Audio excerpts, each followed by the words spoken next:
Welcome back to Earth Station Trek, a show where we trek from the early days on NBC to the future on Paramount Plus and everywhere in between. I'm Charles Kelso, and it's my privilege to introduce the Earth Station Trek crew, Alan Seiler.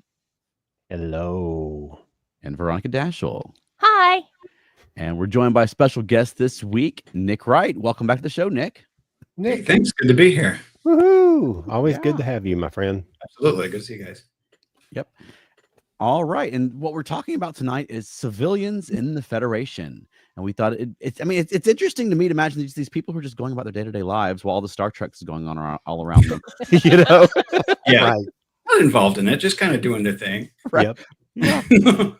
Yeah. And you see them like walking around the promenade or whatever, and like, people are getting to an appointment or going to work or whatever. And whatever Star Trek shenanigans are happening, just sort of interrupt their day, which you imagine, I would love just a recurring character who's just continually annoyed that all these Starfleet adventures are making him late for work, or he spilled his Rockagino or whatever. Meanwhile, it was his choice to live on DS9 or wherever. Right. You wanted to be out in the frontier, and this is what you got. That's right. That's right. Hey, so Nick, with you being our guest, I wanted to, what sprung to your mind when Alan pitched the idea of civilians in the Federation? Before we do that, I just want to say that when I messaged Nick and I said, "Hey, would you like to be on the show again? We're going to do it next Thursday. This is going to be the topic," and he says, "Oh, I have things to say about that." Good. I was like, that's why we contact you. Oh, absolutely. Yeah. So this is something that I think about a lot, and I think about it as it applies to our current capitalist-driven society. And there's a lot of people who are like, well, if we had like universal basic income, if we had, full socialism or whatever, that people wouldn't want to work. And I'm like, well, that is obviously not true. You can see some examples in our own universe of that. People who write open source software, who just like that's essentially powering capitalism right now. Somebody did that for free. They just did that because they wanted to do it. They wanted to have something that they could get into, and they're interested by it, and they want to have achievements and make something of their own.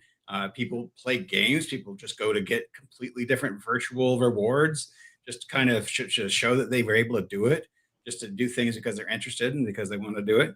And so I feel like in a society where we're post-scarcity, where we don't have to worry about anything, then it's going to be kind of like the Renaissance, except for we don't all need to have rich patrons.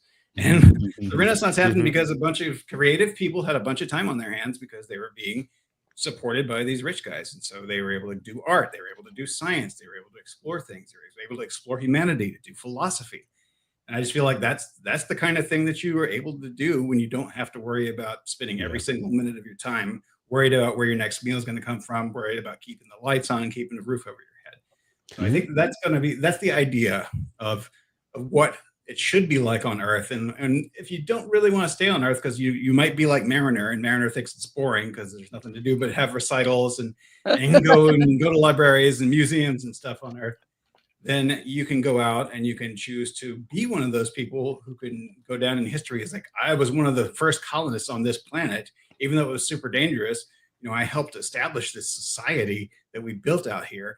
Or you can be working on a Starfleet ship. You don't have to necessarily join Starfleet. You can either be, and we'll talk about maybe enlisted people later, but you can either enlist in Starfleet, or you can just be a person that works on the ship. You can go and for the price of maybe tending bar at Tent Forward, wiping some tables, you get to go out and you get to explore things on the front line and get to like see things before anybody else. So there's a lot of rewards that are there that are not just monetary, that you can still take advantage of. And I think, like I said, we've got examples like Dragon Con. It's a great example. Like, none of us are getting paid to run Dragon Con. None of us are getting paid to perform at Dragon Con. We just do that because it's something that we like to do. It's something that's fun, and we're interested in it, and it makes other people happy. So I think that's really the core of what's going to be the best part of being a civilian in the Federation.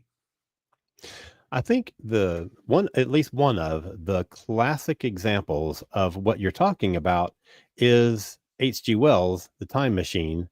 When you go forward in time to a point where there is no more strife, there is no more work, there is no more sickness, anything, you end up with the Eloi, who just sit around and they're weak and they don't think and they just kind of frolic. And I think that novel is obviously a product of, a thought process that was in place when H.G. Wells was writing the book. But at the time, I do think that is really what people think will happen. If we don't have those things in our life, we go soft.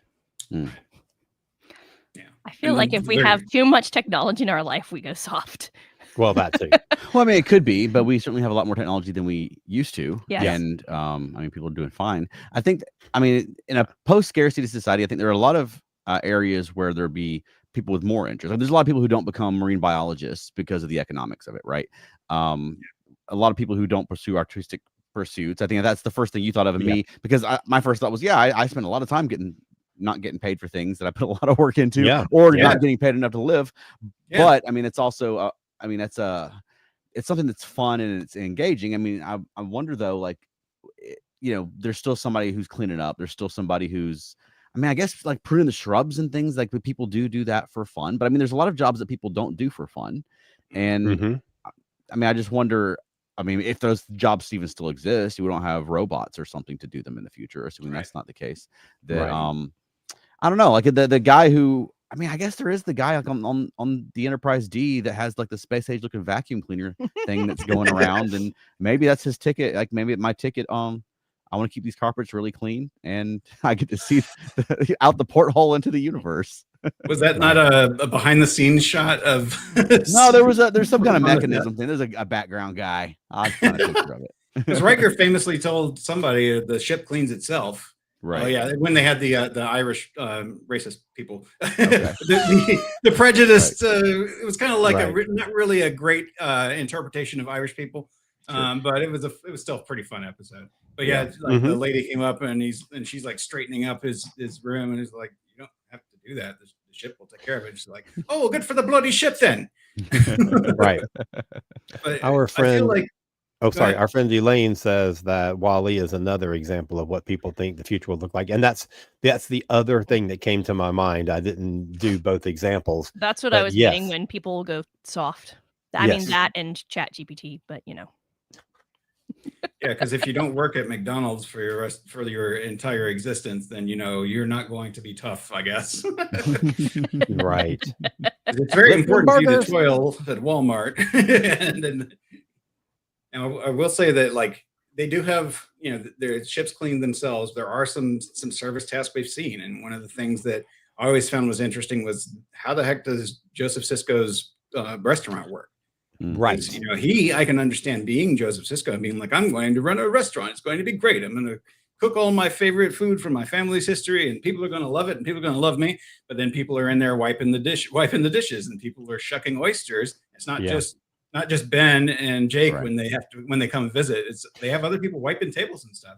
Right. So I'm wondering if maybe there's some kind of like a social incentive program where like, maybe you're studying under Joseph Sisko, so that one day you'll have the opportunity to run some restaurant somewhere and run it the way you want to run it.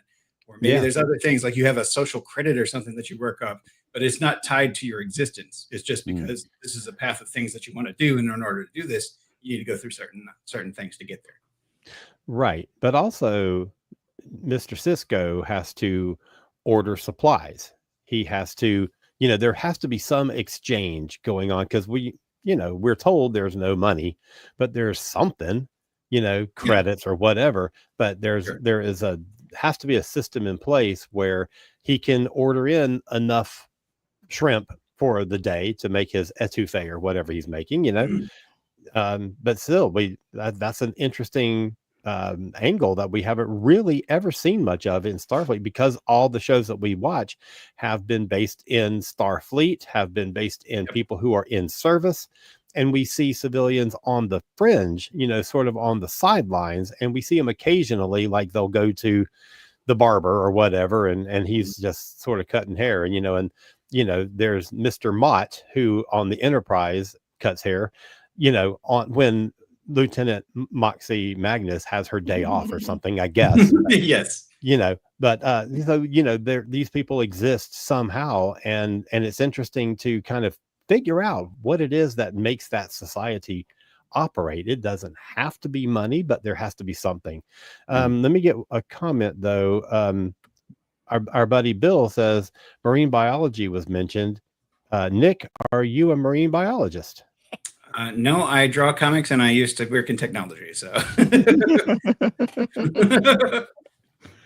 did you ever want to go into marine biology? I mean, I do have to admit that, like, a lot of people end up in the IT field like I did because that's where money was at the time. Yeah. I didn't want to be, I grew up like putting computers together because I would get these hand-me-down computers back in the day when everything was still terrible and you had to adjust jumpers and replace things all the time because it would just die very easily. So back in the day, I built those skills. I knew how to use computers. I didn't want to do it because I hated them. You're super frustrating. Why would I do this with my time for the rest of my life? Right. But that's where the money was. So I wanted to be a journalist early on in my, like in my youth and everything. Wow. But it's just like, it was already starting to show that you're not going to be able to find a very good career in journalism. And if you do, you're going to be like one of the few that make it up to the top.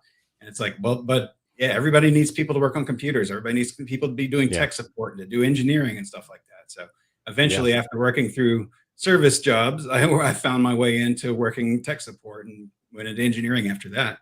And that's really like the only way to get a reasonable amount of money, I feel like, is to break out of the basic service industry jobs somehow and get into one of these higher like demand fields. But it's not like I have any passion for that. I'm not like, oh yeah, I really want to answer these questions that these people have about setting up their phone systems. No one wants to do that. Someone might. I mean, someone might enjoy the satisfaction of helping people on a topic that they have an interest in. I did extract value out of it. I extracted value out of being able to solve problems for people, especially because I got to be like a tier 3 technical support person at some point. So they were problems that people had gone through a couple of tiers and nobody could figure out. Okay, so you didn't get the people. Did you turn it on? you got the people after that. I will say that sometimes they will get through all 3 tiers and they have not yet turned it off and on again. They are not watching the right shows. Turn it all off and on again. Let me get this comment from Bill since we're on this topic. Bill says he studied computer science because he sensed that the industry was friendlier to socially awkward people, but he was a little too old and couldn't get enough help. But he still draws comics. Nice. Awesome. Nice. There's a lot of crossover in that field. I think a lot of us have. We work our IT jobs during the day and we go home and we draw comics at night. Or build puppets. Yeah, or build puppets or do something else artistic or creative that doesn't make us money, but we would be doing it full time if we had the opportunity because we didn't have to pay our rent. Indeed. Exactly. I have at least 15 different book ideas that I want to develop, and devote my time to. I do podcasts. I have played in bands. I do all these things that are all side hustles that I do because I love it. I mean, I was in bands that would, not regular, but we were working and we got, paid for gigs and stuff like that. But I didn't care. I did it because I loved it, and had fun with it. And I would love to, if I didn't have to work a job, there are so many things that I could devote my energies to. And I love my job, but at the same time, I really would love to be able to do all the things that I really would love to do, Yeah. Right. I don't know anybody who just sits around and does nothing all the time. Everybody's got something they're interested in, something they like to work on, they like to build, they like to do that could maybe make somebody else happy. I don't know anybody who just doesn't do anything. Right. Yeah, and then I mean, beyond the job aspect of like the civilian life in the Federation, I mean, there is like, for instance, the example that keeps coming to my mind of what I'm talking about is like when in Star Trek Picard in season 1, we find Picard, had the big Romulan thing, and he quit, and then he went back to his vineyard, right, his family vineyard in France, and Rafi ended up in a trailer. Right, because not everybody's got a family vineyard in France they can go home to. You know what I mean? Yeah. So I mean, I presume she wasn't having to work to attain this little modular unit she was in, but there is some sort of a caste system or hierarchy there. Or was that maybe her choice because she kind of didn't want to be around anybody? Yeah. Okay. So maybe all she needed was this little self-sustained unit that she could live out in the middle of nowhere and never talk to anybody. Sure. So you think, I mean, could she have chosen a family vineyard in France to go to live in? Yeah. I think that might be one of those social reputation things, or like, you're Yeah, if your family is like continue to maintain this over the years, and you've built up the reputation, they've put in the work, then they could maybe have a little more leeway in being able to continue to maintain things like their own restaurant or their own vineyard or their own raisin vineyard, like Boimler has. Sure. Yeah. Right. Yeah, it just seems like, I mean, with a few glimpses we've got, you have like, I mean, obviously Picard had a much nicer place to live than Rafi did. Like I say, maybe she chose that. She didn't seem like she was particularly happy there, but you're right. She also didn't seem particularly social. I mean, Joseph Sisko's got his restaurant, which I don't remember if he founded Sisko's or if Sisko's was a family thing prior to him. I don't know if they ever went into that. I don't know that was ever mentioned. Yeah, but I mean, like there are people who just live in apartments, and there are people, I guess, I don't know. I mean, I'm just curious what the system is. If you just choose, I want to live in an apartment, or I want to live in a house, or I want to live in a mansion. I want to live on an island. You know, like there's also a finite number of some of these things. You know, That's true. I choose to live in a mansion. I want Wayne Manor. What if the world is your mansion, Ellen? I mean, we all own everything, so that's deep. Yes. Oh my gosh. If I could choose, it would be a spaceship house. You know, I don't think I would want a mansion because, I mean, part of the reason I want a big space is because I have all this stuff. But if I could just go and replicate this thing that I need, and I know where to go to find it, and I don't have to remember where the heck I put it. Yeah. I would 100% do that. And I mean, like, even now I use 2.5 rooms in our house, really, because our stuff is in the rest of the space. There's 2 of us. And there's only 2 of us. So, I mean. Yeah. I wonder if there's people who just like have a holodeck they live in. I wonder, can you just have like a rent, have a room that's just a holodeck? You go in there and you live wherever you want that day. I would do that in a heartbeat. Oh, yeah. That sounds great. Yes. I would never leave. I mean, there'd be some things that I would get sentimentally attached to and want to have, like, this is the original of it. But there'd be other things like, I use this one thing, I'm going to toss it back in the replicator and it'll dematerialize, and then if I want it again, I'll just be like, replicator, I need a spoon. Yeah, you notice that like Picard only holds on to certain things that have like sentimental value to him. He kept the dagger from the captain in Darmok, and he kept the flute, and he kept all these other little things that were very important to him. But he doesn't have like a bunch of junk everywhere because he knows he can get whatever he needs whenever he wants it. Right. Yeah. Right. Picard also did have that storage room where it seemed like some stuff was physically stored and some stuff. I think didn't he push a button and some things appeared? You know, like he had him in like hollow storage or whatever, or transporter storage or whatever the case may be. Some sort of buffer. That's what I need. Yes, like an electronic bag of holding. Right. But there did seem to be like people in Starfleet, like just humans, just do seem to have a place of value on things that are legitimately like a legitimately old book or human made food and that sort of thing. Like there does seem to be some cachet in that. Yeah. And that goes back kind of to our discussion about replicators last time I was on. And like how some people have this belief that the replicated food is not as good. But there's also just the fact that, a human created this. They spent their time. The secret ingredient that can't be replicated is love. So. That's right. That's right. Don't tell that to Mr. Barkley. I wonder how they, like, for instance, if you could live wherever you want, there'd be too many people deciding to live on the beach. Right. So you'd have too many people around lakes, things like that. Like there would be certain places where they would have to, I think, have some sort of system. Otherwise there's no beach because everyone's living there, Yeah. Maybe the beach but is all like public property. If you can teleport or transport to the beach, you could really live anywhere. True, but is that the same as waking up like on the beach or on the lake? You know what I mean? Like that's I mean, maybe you check out a beach house like you would check out a book at the library. Okay. Oh, there you go. Yeah. There you go. But that might be a reference. That might be a reference nobody in the future gets because are there libraries in the future? Are there librarians?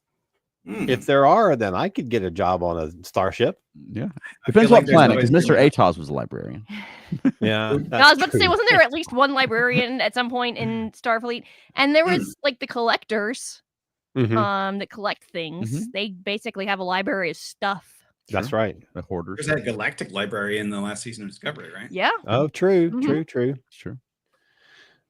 Let's see. Okay, so Mark says, how does Rafi park her trailer right next to Vasquez Rocks? I mean, that's the go-to place in Star Trek, right? I mean, like, I guess if she's on Earth and Star Trek wasn't a series in the Star Trek universe, then it wasn't necessarily a famous location. And it's just in the middle of nowhere. But also, Rafi is living in a universe where Vasquez Rocks are more common than they are in our. We have the one, and they seem to be all over the place in the Star Trek universe. True. Okay, Matt says, I wonder how much social designing is being done. Obviously, not as much as, say, Masterpiece Society, but some recognition and direction based on talents has to exist. Sure. I think so. I kind of touched on that a little bit earlier about people wanting to be the best in their field. And if it'd be very, like, there's going to be more of a field to fight against because everybody doesn't have to, work every day of their life to keep a roof over their head. So there's going to be more competition at being the best violin concertist or, being the best at anything out there. Right. I wonder what like sports would probably take off too, because people can just train all the time and just play sports and they don't have to worry about anything else.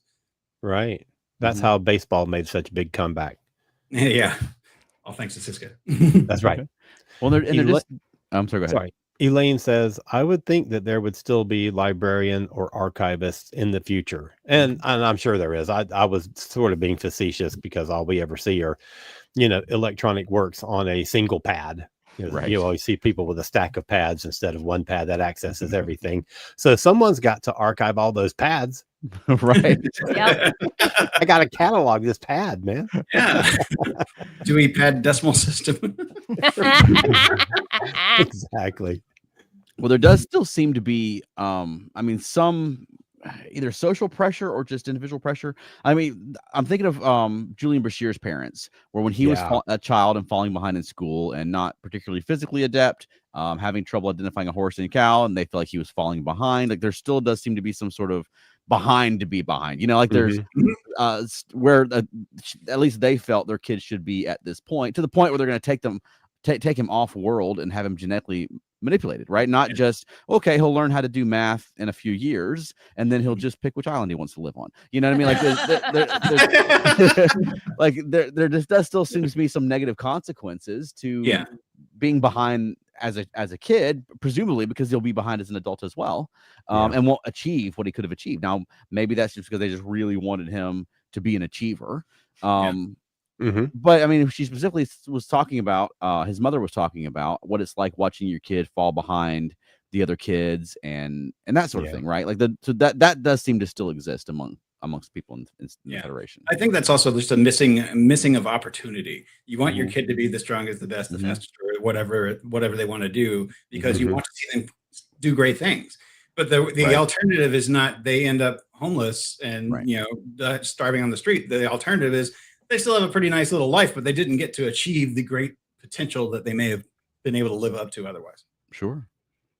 Right. So another example that I'm thinking of, and it's because it's a character that I really love, and I always find some way to think of this character. But another example that I've got in my head is that Joanne Owosakun comes from a colony of Luddites. And this is someone who is not involved in, well, we don't know exactly to what level of Luddite belief these people live to, because we never got any details about this. But I think it's a fascinating concept because they are somebody who theoretically lives at a lower technological level than all the rest of the Federation and don't necessarily participate in Federation lifestyle or ideals or anything like that. And I think it's interesting that you have these, even in the century that we're talking about, where Discovery was set, that you still have these colonies of outliers. You still have people who don't, by choice,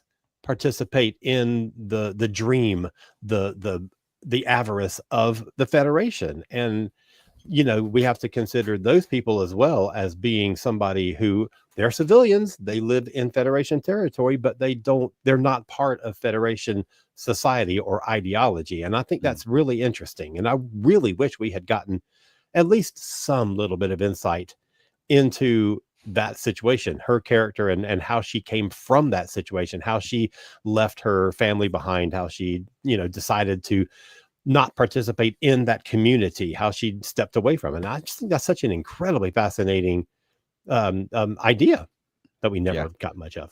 It was never mentioned again. Never again. One time. Never even referenced.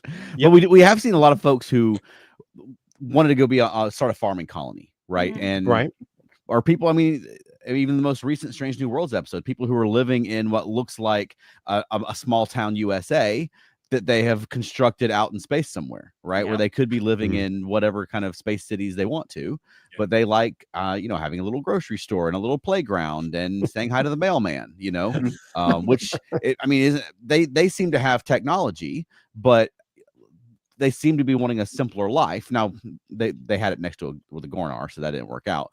But I mean, there does seem to be a desire. We see that in part because they want to reuse the sets and things like that. But in the back lots, but there does seem to be a desire amongst at least some measure of the Federation civilians to get away from this high tech stuff and just go live a simple life somewhere in some way. Well, I mean, the thing that keeps like jamming me in the brain right now is the Amish. And we have people that are citizens of the United States. They live in this country. They pay taxes, but they have a completely separate life. They don't rely on the technology that we have, even though they could have a much higher quality of life by most of our standards. They prefer to do it their way. They prefer to raise the barn on Monday and churn some butter and that kind of stuff. They like to do things themselves. So I think there's always going to be people that like to live their life in a different way than most other people. Yeah, you'll see that even on a smaller scale, just in present day, like you'll be in a neighborhood and there's somebody who has chickens and goats in an area we're not even supposed to have chickens and goats. Like you're not on a farm, but they like it. Eggs are expensive. Right. Mark interjects that the space hippies were a back to nature group heading out to Eden. Hey, brother. Hey, brother. I added that inflection all on my own. I don't. Anyway, but yeah. There are the typical like quote unquote dropouts. Right. Yeah. There's also probably societies that are just never going to be part of the whole general world government. Like we have some tribes that have never been contacted successfully by the so-called developed nations, and they just live their lives. They do their own thing, and they haven't changed in maybe 1,000 years. And I feel like that's going to keep going on because you want to respect people's autonomy to do their own thing. Yeah, absolutely. Matt has a point here. He says, I wonder if people in these farming or Luddite societies are given the freedom to leave. And does this endanger the society as many would choose to leave? Yeah, that's an interesting notion. And, maybe we could have a mini series. It wouldn't have to be a full, show, but Star Trek Luddite. I don't know. I would watch it, but then if it's got Star Trek in the title, I'm gonna watch it. So right. Yeah. I'd imagine. Good. I was gonna say, isn't there that time when Amish kids, like they get to be teenagers or whatever, they reach this certain age and like, okay, now you get to go out in the world and check it out, and if you want to, you can go. But if you want to return to your roots, you just come back with us. I don't remember what it's called, but it has a specific name. Yeah. And it's sort of thing that may vary by community to community, but I would imagine there be people coming too, people who have lived their life amongst the high-tech Federation who have a longing to go get back to nature and go live and join that society. So it may be, you have young people leaving, older people coming, like who knows, Yeah, that's true. They've seen one too many megalomaniacal supercomputers. Right. Well, what about the folks who decide to go live on like the Enterprise D? And like, I'm gonna go get a job on the Enterprise D and not have, I'm not gonna be Riker. I'm not gonna be out having adventures, but I'm gonna go wait tables and watch the stars go by. Yeah, right. I think that's absolutely valid. They just like the whole thing about. I've seen there's only been a couple of examples of enlisted people in Starfleet in Star Trek that I've noticed. One of them was the guy who he was like a quarter Romulan, and they were trying to like it was I think it was the drumhead. That was the episode. And they were like essentially saying that he was collaborating with Romulans because he was a quarter Romulan or whatever. But he was like, yeah, I wanted to be out there as soon as possible. So I didn't go to the academy. I jumped straight in and enlisted. I wanted to be there. And I feel like that's probably the same case for a lot of the people who work on the ship. They don't really want to waste time doing anything. Maybe they don't have anything that is in Starfleet that seems like it calls to them, but they want to be out there. They want to meet people, be among the first to reach out and meet these people and do this stuff all on the edge of where we've explored. Yeah. Of course, on the Enterprise, on D at least, you have that whole, I'm stuck on the saucer section and we're separated again. I don't get to see the real action. Yeah, imagine that they're fighting the Borg or something. Like you're pretty pleased when they separate the saucer. That's true. But I'm thinking of that guy that in Lower Decks, he was like their buddy that was a waiter at 10 Forward.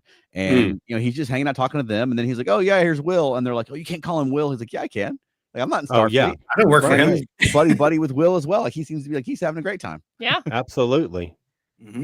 Okay. I can see myself doing that. Is like I don't think I can make it through Starfleet, but I want to go out there. So I'm going to do this job that I know I can do, even if it's not my favorite thing, because I really want to go out there.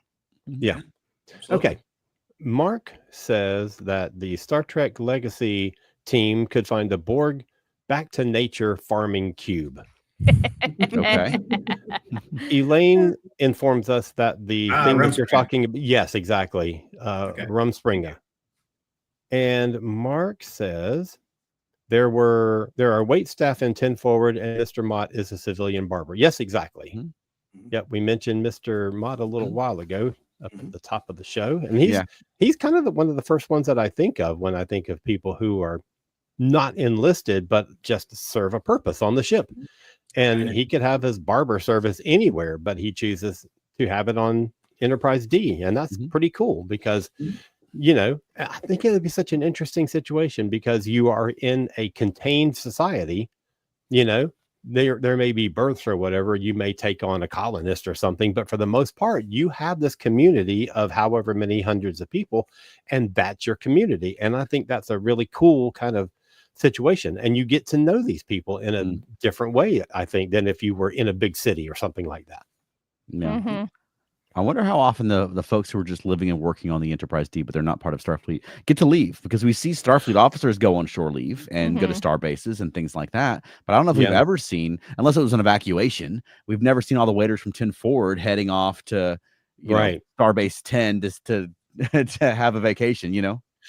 And I was just going to mention that very thing, because thinking again of Mr. Mott, yes, he could say, I could be a barber anywhere, but I want to have it on a starship. And look at this. I booked the flagship.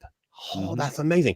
But this was a class of ship that's called the Galaxy class for a reason. The original idea in Next Gen was that Galaxy class ships were supposed to go out farther than we had ever gone before to explore new areas. And the ideal was 25-year missions.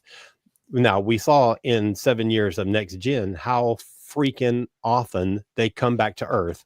So there would be opportunity for, you know, Mr. Mott, if he were to be like, oh, screw this, I'm done with this, to be like, I would like to have a practice somewhere safer, somewhere more stable. But if you really are on a ship, because it has families, it has this structure that's intended to go farther and to not be coming back to Earth every other week, then you're kind of stuck there. Unless you find a colony that you would like to settle on or something like that. Yeah. Maybe that's like people who get into RVs after they retire and they just stay on the road the whole time. They just go to different places and meet different people. And maybe this is just their way of doing that. And Mark gives us another interesting example of Keiko, who was a school teacher. Well, originally she was a botanist. She was a botanist, but she took up teaching. Because it was a way to be useful on the station, I guess. But yes, that is a great example. I hadn't thought about Keiko in this whole situation. Well, school teaching is, I mean, that's a job that people do for the passion more than the money in our current world. Sure. So I can certainly see people deciding to be school teachers and finding, just value from that in of itself. But botany is also something that, like the sciences, I think that there are people, like I said, who don't pursue that because of the economic system we live in. They get stuck doing jobs and don't go to college and that sort of thing. That people, would certainly pursue in the space future. I feel like it would also be easier to learn things because the teachers would be provided for, so the so the people who wanted to teach would be able to teach without being overwhelmed. And the people who wanted to learn wouldn't need to stress about having another job, so they'd be able to actually just go and learn the thing that they want to learn about, so they can go do the thing and go do the research. Like Keiko is constantly off the space station doing research. Yeah, that's true. That's true. And the other example, or the other benefit of being a teacher in the future, is that you never have to dip into your own paycheck to buy supplies for your classroom. You just hit the replicator. Yep. Right. Yeah. Done. Yeah. Replicate some pencils. Right. And okay, so Mark also says, oh, hang on. Another one jumped in as I was trying to get this one.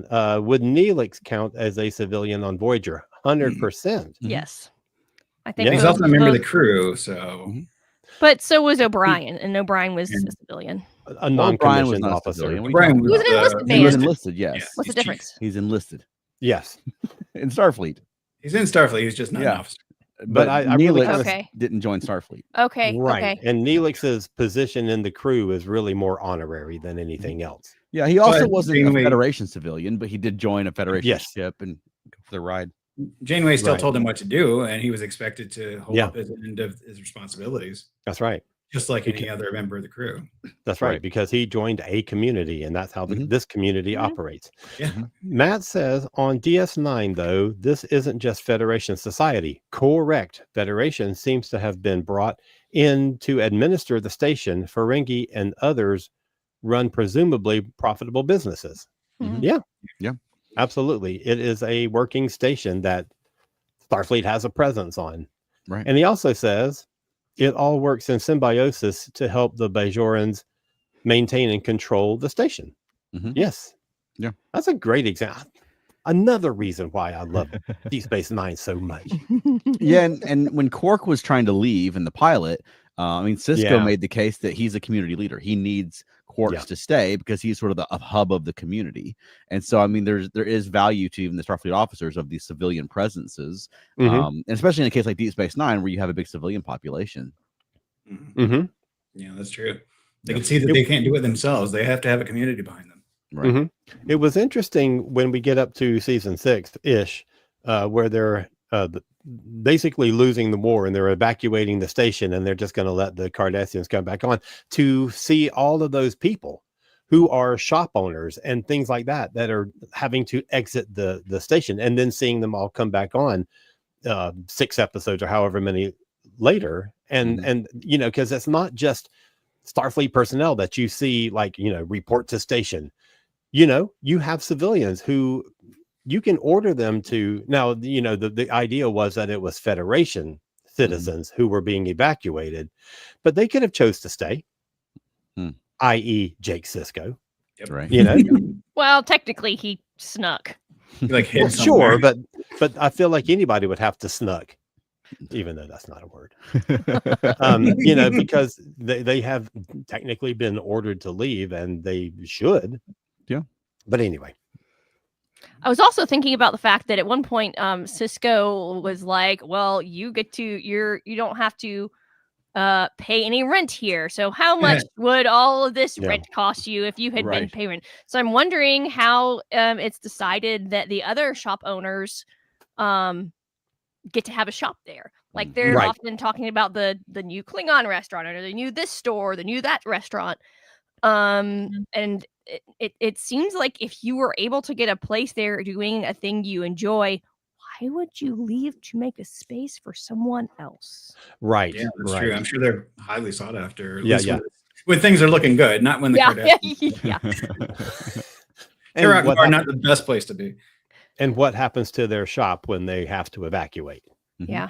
But we talked about this last year, but last year was the first time that I had ever watched Babylon 5 from start to finish.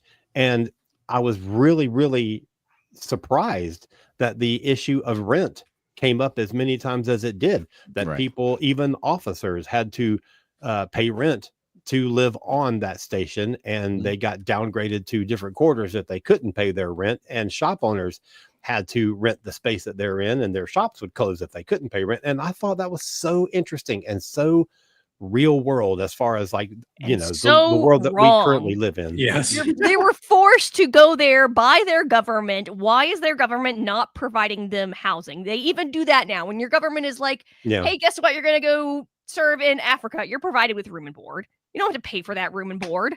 Right. That really baffled me. I was like, it's not like they were just going there to go there and got a job there. No, they were ordered to go there. I wonder too, this is sort of outside the Federation civilians, but civilians, I guess, interacting with the Federation. Like if you're a shop owner on Deep Space Nine, is it in your contract that you can be reimbursed for lost revenue if you are evacuated from the station? Are there shop owners complaining to Cisco that they got evacuated when the Dominion attacked, and I lost 3 weeks worth of revenue because of this? And you know what I mean? Yeah. Oh yeah. That's like, I'm a human. I don't have any money. Right. It just goes like, you were here for free. What are you complaining about? Go work somewhere else if you want steady income. Yeah. Right. So if a Federation civilian is on the station and they're in a post-scarcity society and, all that stuff, but they also would have to like exchange or, change in Latinum, and they have to be able to take currency from other races that don't participate in the kind of economic system that we have in the future. So that's also another really interesting sort of angle on this. Right. Yeah, I've thought about that before, because there's got to be some kind of secondary economy. Right. Jake mentioned he didn't have any money, but they're still able to make. That's why they had the whole no Jake consortium thing, where they had the self-sealing stem bolts and all that. Right. And that was fun and all. But there's also an episode of Next Gen where they're on some planet, and Dr. Crusher is looking at a piece of clothing, and she's like, "Oh, I like this. Put this on my account, or build this to me on the ship." So they've got some kind of secondary credit system that they can use to interact with other societies. Right. Encounter at Farpoint. Oh, that was the one. Yeah, that's right. It was very beginning. The first thing we see is her shopping and picking out a bolt of fabric. Yeah. What she's going to do with that fabric? Put it in the replicator and tell it to make me a dress. I mean, she could just replicate a dress. Who knows? I don't know. Yeah, just scan it with your tricorder and then do it on the ship after you get home. Right. Exactly. That's true. I think intellectual property in Star Trek is probably a separate topic that we could dive into sometime. Yeah, it's like you would pay an artisan to make something for you instead of buying it from Amazon.com or something like that. If you had the choice. Yeah. Sure, yeah. Space Amazon. Yes, Space Amazon. That's what replicators are. Yeah. Yeah. I mean, what's to keep somebody, other than rationing that we saw on Voyager, what's to keep someone from just replicating as much shit as they want? Are there limits to how much you can use a replicator? Do you have a monthly credit or something like that? And I've spent all my credits, so I can't replicate cheese this month, or I don't know. Yeah. So are you thinking like that people would become hoarders, or that people would just be super greedy and like, I'm gonna sit on my smog pile of gold coins? Right. Well, the thing is, if you live in a society where you have access to transporters and you have access to anything you want, you probably wouldn't do that. Right. Yeah. You probably wouldn't be materialistic, because you could have a spoon if you needed a spoon. So there probably isn't even an issue. Right. Yeah, I would think so. Yeah, we know at the very least, like they had they rationed the replicator on Voyager, and also the holodeck, but that was because they had finite because of having to energy make the power concern. and energy consumption last, right? But I assume there's plenty of places in the Federation where you had that same concern. Yeah, true. Particularly when you get out to the fringes. But we also know, this is these are Starfleet officers and not civilians, but we know that on lower decks there are perks to being an officer's replicator. You have options that you don't have available on the lower deckers replicators. Right. You know? True. So I wonder if civilians have the same options as Starfleet or vice versa. Oh, yeah. Good point. I joined Starfleet because I wanted the mac and cheese with the crust on top. Right. Best mac and cheese. Right. I mean, Best that's mac and cheese in the galaxy. That's a perk worth enlisting for. I'll tell you. I might do it. Right. Okay. 40 for mac and cheese. Right. Yeah. 45 minutes. Okay. Yeah. I was just telling you. Oh, it's just telling us the time. Do you know where your children is? Where your children is? Yes. Well, if you were in the Federation, what job would you want?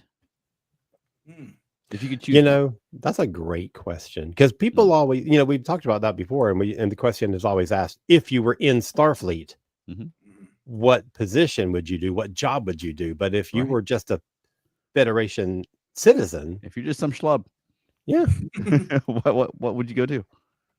I mean, it might be the same answer as I would give you today. It's like, what will I do? Like, I actually spent some time in the tech industry saving out money so I could spend some time now not having to worry about the roof over my head while I work on comics. So that's what I'm doing. That's probably the kind of thing. Like, I would probably do some kind of artistic endeavor, whatever I was interested in at the time. But there's also so much more that you could do. And you could go to all these other planets and experience things on the frontier. So yeah, I'd have to have those opportunities to know what I could choose from. Right. I would basically follow the old USO model. I would just start a band and we would go around. Hang on, go ahead. Somebody else. Okay. Yeah. I think sort of similar to what Alan was just saying. They in Conscience of the King. The Caridian company, she said they were part of the Galactic Cultural Exchange, and they were just going around. I mean, I presumably performing, in this case, Shakespeare at various places and Starbases. They put on a performance on the Enterprise for the crew, and I think that would be a really cool thing to do. Is just you would get to travel around the galaxy, but sharing your art and culture from your home. And I mean, I would guess it's an exchange. There's probably people, coming to Earth, different, companies coming through from different planets and things. But I would think that you have the opportunity to see performances of other planets and things like that. I think that'd be a really very fun and worthwhile thing to do. And you get to see a little bit exploring the galaxy, but with fewer like Borg chasing you and Klingons trying to attack you and things like that. Well, it depends on how bad your performance is. True. You've been to our show. No, he hasn't. He's always running the convention. But that's exactly what I was thinking of, though. The theater company that's going around doing Shakespeare, I would put a band together. And what I would love to do is just explore the art, the music of different cultures. Go to like on Lower Decks, we saw a little bit of a Ferengi soap opera. That's what I want to do. I just want to go around and experience different cultures through their art, their food, their music, their literature. Oh, what a dream that would be. Yeah. But you do know if you're in a band in the Star Trek universe, you're going to have a very strange looking instrument and outfit. That's okay. I don't mind that. Playing the vibe tubes. Right. Veronica, what would you do? I mean, it would kind of depend on what I'm interested in at the time. I mean, I'd also like to go around and do puppet shows and that kind of stuff, and just be able to enjoy building things. But I am also one of those people that is perfectly happy playing in my own little simulation on my computer and making other people do real life things while I don't do real life things. But I'm also I think it would be a lot of fun just to have time to do research. Like, I've been having all kinds of ideas of research that I can do in the IT field that are not really in the IT field, but they're adjacent to the IT field and close enough that I would count them. And I just keep thinking of these things. And I'm like, I want to see if someone else has studied about this, and I want to read their paper on it, and I want to read all these papers. And I tend to get tired while I'm reading, but it would be I would have the opportunity to do all of those things. So there's a lot that I would do, or not do. Well, the case may be. Yeah. Well, let's grab a couple of comments real quick. We've got a few that are sort of stacked up. Bill Lamont said, decades ago, I heard that there are parts of Europe where for 1 week each year, everyone puts outside things that are free to take, things that are only 100 years old or so. Wow. And they have those now. There's like there's local like no money thing, like free stuff you can get on Facebook groups and things like that people are offering. There's a not necessarily 100 years community. old, but yeah. Yeah, I don't want this thing anymore. Please come take it away. Yeah. Yeah, I gave away a flatbed scanner on Buy Nothing a little while ago. Right. You know, people were looking for certain things on there. That's been sitting in my shed for 7 years since I got a different all-in-one printer back in the day. But somebody needed it for what they were doing at the time. So like, yeah, go ahead and make use of it. Yeah. And then if I'm looking for something else specific, I can go and put in a request for something that I need. And it's kind of a nice way to work outside the capitalist system for a little bit, and also reduce, reuse, recycle. Right. Matt says that replicated items would be like AI art. It'll function, but ultimately is valueless. Nice handmade clothes, mementos of adventures, handmade meal at Cisco's, haircut by Mott. Those have value. Yeah, and that's the kind of things that Picard kept, like paintings that Data made himself. Yeah. And also, Picard went to Mott to get his hair cut, even though Picard doesn't really have any hair. He just had to go get the donut shaved. What he has grows, though. It can get unruly. It's also probably fun, I mean, from Mott's perspective, to hear the stories of everyone going off the ship, but also for them to... I would imagine that the barbershop's it's a nice social area, there where you hear the gossip and you hear the stories from off planet and things like that. Yeah, I mean, think about how much people spend time at barbershops just as a social gathering place, as a third place now in our current society. Right. Right. Mark says, hitchhiker for me, stick my thumb out and catch a ride. Wow. Sounds fun. And he says, Harry Mudd and Serrano Jones were traders, con men, just trying to eke out a credit or two. Yeah, absolutely. That would be fun. And, Jake wanted to pursue a journalist life and, took up residence basically as a war correspondent. That's super interesting to me. I would love to follow a Starfleet show set, based on that guy, not necessarily Jake, but somebody who's on the front line who is not Starfleet, but somebody who sees it from a very different perspective. That would be fascinating. Yeah, and I'm always interested when you have the sort of journalist type characters in Star Trek anyway, because I mean, obviously in our real world, you have the journalists who want to get the real story of what's going on. We always see it from inside the institution. And so we tend to sympathize with their version of what's going on. But a lot of shows have done that. Stargate SG-1 had one with a documentary crew who was it's very suspicious of the way they operate and the things they do, but they should be held to a high standard. You're making decisions for entire planets and then flying off like, did you make the right decision? Right. He mentioned Harry Mudd. I'm just like, I had a thought about what motivates Harry Mudd. Like, he could have just stayed where he was. He could have access to whatever he wanted, but he wants this power. He wants this like ability to own things. Maybe he wants to own his own moon, like Quark's cousin. Cousin Gala. Yeah, cousin Gala. He also was trying to get away from Stella. Yes. That too. There is motivation there.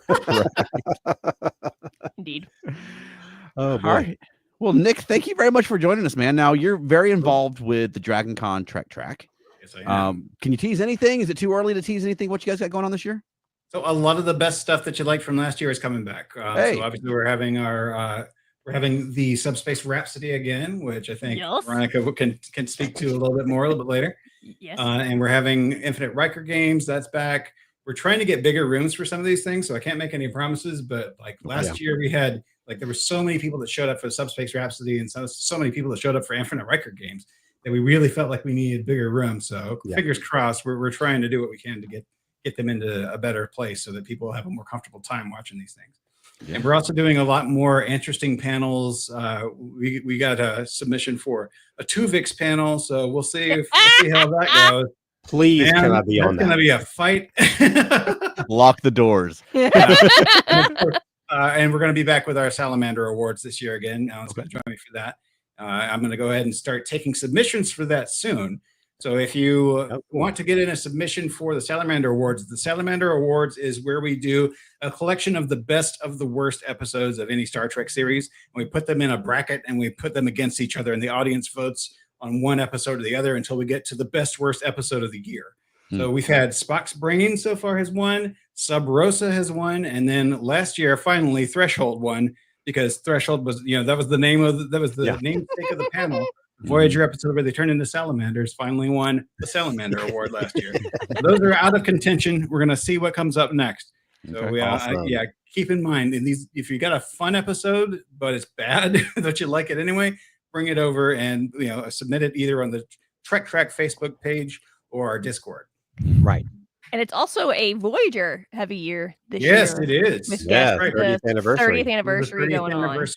I thought I was just going to have to do a little panel in the room, but no, we got a bunch of Voyager stars. And awesome. So Garrett's there as always. Garrett Wong, he helps he runs our track. He's the track director.